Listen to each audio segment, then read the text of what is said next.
Maintenant, nous allons voir une chose très importante, comment bien lire un graphique. Quand on pense à la bourse, bien souvent, la première image qui vient à l'esprit, c'est un graphique. Outil clé d'investissement, les graphiques ne sont pas des outils si simples qu'en apparence. Entre les indicateurs farfelus dont on ignore le sens, les différents types de graphiques, il nous a semblé indispensable d'éclairer ce sujet.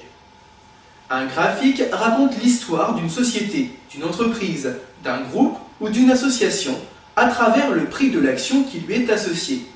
Avec des yeux un minimum entraînés, on distingue vite les périodes fastes permettant la croissance et celles de déclin liées à la crise du secteur, à l'entreprise, mais aussi à la machine financière dans son ensemble, comme cela a été le cas en août 2007, avec la crise du subprime qui a paralysé et fait chuter les cours des marchés du monde entier, ou encore, plus parlant, en 2000, avec ce que l'on a appelé l'explosion de la bulle Internet.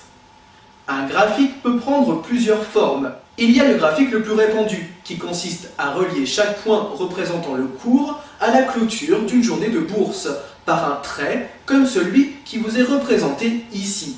L'axe horizontal représente le temps et l'axe vertical les cours. Bien qu'il soit le plus connu, ce type de graphique n'est pas le plus utilisé dans le milieu de l'analyse financière et boursière.